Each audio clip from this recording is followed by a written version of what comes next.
Anchor نے مفتی صاحبان سے سوال کیا کہ ڈراموں کے اندر ڈرامائی صورت میں جو نکاح ہوتے ہیں کیا وہ حقیقت میں واقع ہو جاتے ہیں؟ تو انہوں نے کہا کہ ہاں وہ حقیقت میں واقع ہو جاتے ہیں۔ پھر خدا نے مجھے فرمایا کہ علامہ مولانا کمل مہدوی صاحب تھا، انہوں نے ان موقع پر یہ سوال کیا کیا حقیقی میاں بیوی اسی طرح ڈرامے کے اندر طلاق دیں تو کیا طلاق واقع ہو جائے گی؟ تو انہوں نے کہا کہ ہاں اسی طرح طلاق بھی واقع ہو جائے گی۔ ایک ویڈیو میں دیکھ رہا تھا جس میں ٹی وی فنکار نے یہ سوال اٹھایا کہ مفتی صاحب کیا میں ڈرامے کے اندر اگر کسی کو قتل کر دوں تو کیا میں قتل کا مجرم قرار پاؤں گا؟ دیت بھی دینی پڑے گی؟ میں ایک چیز آپ کے سامنے پیش کرنا چاہتا ہوں، کیونکہ طلاق ایک مہم مسئلہ ہے، امت کی بیٹیوں کا مسئلہ ہے۔ خدا متعال نے اپنے کلام میں طلاق دینے کے طریقے کو واضح فرمایا ہے، اور سورہ بقرہ کی آیت نمبر 229 ہے۔ خدا متعال نے فرمایا الطلاق مرتان فامساک بمعروف او تسریح باحسان ولا يحل لكم ان تاخذوا مما اتيتموهن شيئا الا ان يخافا الا يقيما حدود الله فان خفتم الا يقيما حدود الله فلا جناح عليهما فيما افتدت به تلك حدود الله فلا تعتدوها ومن يتعد حدود الله فاولئك هم الظالمون۔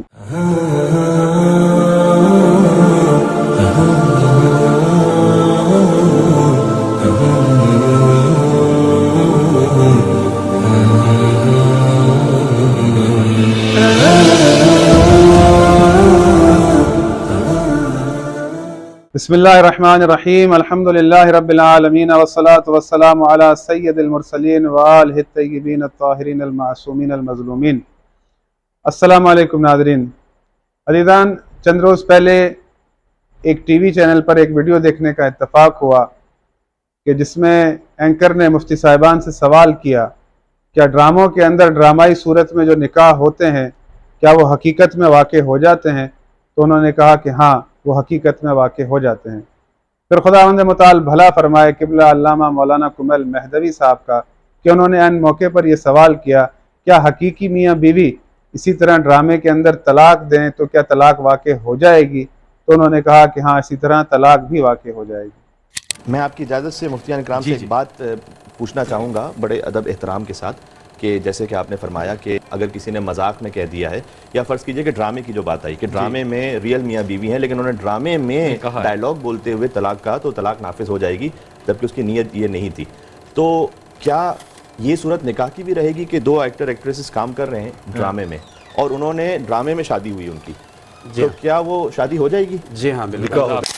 پھر اس کے بعد دوبارہ ایک ٹی وی چینل پر پروگرام دیکھنے کا اتفاق ہوا جس میں وسیم بادامی صاحب نے مفتی صاحبان سے سوال کیا کیا ٹی وی ڈراموں کے اندر جو طلاق ہوتی ہے یا نکاح ہوتا ہے وہ ڈرامائی صورت میں کیا حقیقت میں واقع ہو جاتا ہے؟ تو انہوں نے کہا کہ ہاں واقع ہو جاتا ہے، حتیٰ مذاق میں بھی ایجاب و قبول ہونے سے نکاح ہو جاتا ہے اور مذاق میں اسی طرح طلاق بھی ہو جاتی ہے۔ ڈراموں میں جو سین ہوتے ہیں نا، جو اگر ڈرامے میں لڑکے کی لڑکی سے شادی ہو گئی، 8 لوگ سیٹ میں ہیں تو وہ گواہ ہو گیا، یعنی سین کے گواہ تو ہیں، تو ہو جاتی ہے شادی۔ دیکھیں ہمارے ہاں چونکہ جو ہے وہ احادیث کریمہ کے اندر یہ بات فرمائی گئی ہے کہ کچھ چیزیں ایسی ہیں کہ جن کے اندر سنجیدگی الجد والحزل دونوں سوا ہیں، دونوں یکساں ہیں، سنجیدگی ہو یا مذاق ہو یکساں ہیں، ان کے اندر جو ہے وہ نکاح اور طلاق بھی شامل ہیں کہ نکاح اگر جو ہے وہ مذاق کے اندر بھی کہا اور اگر وہ شروط پائی جا رہی ہیں تو نکاح ہو جاتا ہے، ایسی طلاق کے اندر بھی مذاق میں بھی کہا تو جو ہے وہ طلاق ہو جاتی ہے۔ تو ہمارے یہاں فقہ حنفی کے اندر جو ہے اس حدیث کی روشنی میں اس کا حکم یہ ہے۔ پھر اس کے بعد سوشل میڈیا پر ٹی وی فنکاروں کی طرف سے ویڈیوز آنا شروع ہوئی جس پر انہوں نے سوال اٹھایا کہ یہ کیسا فتویٰ ہے کہ مذاق میں طلاق بھی ہو جائے اور مذاق میں نکاح بھی ہو جائے۔ ایک ویڈیو میں دیکھ رہا تھا جس میں ٹی وی فنکار نے یہ سوال اٹھایا کہ مفتی صاحب کیا میں ڈرامے کے اندر اگر کسی کو قتل کر دوں تو کیا میں قتل کا مجرم قرار پاؤں گا؟ پھر مجھے اس کی دیت بھی دینی پڑے گی؟ اور اس طرح سے یہ معاملہ وائرل ہوا اور عجیب صورتحال اختیار کر گیا۔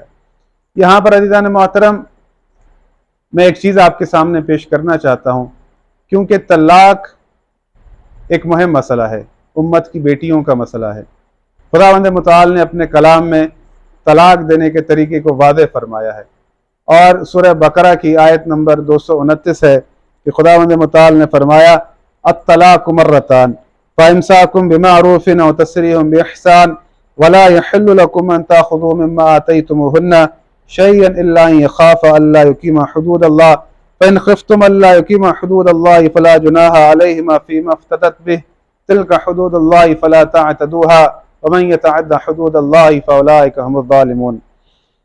خداوند متعال نے فرمایا کہ طلاق 2 بار ہے، جب 2 دفعہ طلاق دے دی جائے تو پھر عورتوں کو یا تو بطریق شائستہ نکاح میں رہنے دینا یا بھلائی کے ساتھ چھوڑ دینا، اور یہ جائز نہیں کہ جو مہر تم ان کو دے چکے ہو اس میں سے کچھ واپس لے لو۔ ہاں اگر زن و شوہر کو خوف ہو کہ وہ خدا کی حدوں کو قائم نہیں رکھ سکیں گے تو اگر عورت خاوند کے ہاتھ سے رہائی پانے کے بدلے میں کچھ دے ڈالے تو دونوں پر کچھ گناہ نہیں۔ یہ خدا کی مقرر کی ہوئی حدیں ہیں، ان سے باہر نہ نکلنا، اور جو لوگ خدا کی حدوں سے باہر نکل جائیں گے وہ گناہ گار ہوں گے۔ عزیزان محترم، خداوند متعال نے طلاق دینے کے طریقے کو واضح فرمایا سورہ بقرہ آیت نمبر 229 میں کہ طلاق 2 بار ہے۔ جب 2 بار طلاق دے دو، یا تو پھر بطریق شائستہ عورتوں کو اپنے نکاح میں رہنے دینا، یا بھلائی کے ساتھ تیسری بار دے کر چھوڑ دینا۔ اب یہاں پر ایک چیز واضح ہو چکی کہ 2 بار طلاق دینے کے بعد بھی گنجائش باقی ہے کہ کوئی شخص اپنی زوجہ کو واپس لے آئے اپنے نکاح میں، تو یہاں پر مذاق کی کوئی صورت بنتی ہی نہیں۔ اگر کوئی شخص ایک جگہ پر ایک محفل میں 10 بار بھی اپنی زوجہ سے کہے کہ میں نے تمہیں طلاق دی تو 1 بار کاؤنٹ ہوگی، اور اس کی بھی شرائط ہیں مکتب اہل بیت علیہ السلام میں۔ اس کے بعد پھر دوسری، پھر اس کے بعد تیسری۔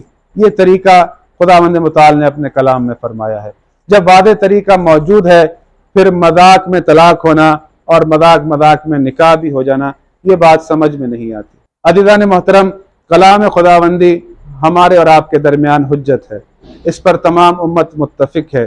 ویڈیو بنانے کا مقصد کسی پر کوئی تنقید نہیں بلکہ آگاہی کے طور پر آپ کے سامنے کلام خداوندی کو پیش کیا ہے۔ عزیزان محترم، اگر آپ کو اہل بیت علیہ السلام کی فقہ سے کوئی مسئلہ ہے تو آپ ٹھیک ہے ان سے نہ پوچھیں، بلکہ آپ کے درمیان قرآن موجود ہے۔ فقط ایک چیز آپ کو یاد دلانا چاہوں گا، فرمان رسول خدا صلی اللہ علیہ وآلہ وسلم کہ رسول خدا صلی اللہ علیہ وآلہ وسلم نے فرمایا تھا کہ میں تمہارے درمیان 2 گراں قدر چیزیں چھوڑے جا رہا ہوں، ایک قرآن اور دوسرا میرے اہل بیت۔ اگر تم ان سے متمسک رہو گے تو کبھی گمراہ نہیں ہوگے۔ یہ ضمانت رسول خدا صلی اللہ علیہ وآلہ وسلم کی دی ہوئی ہے۔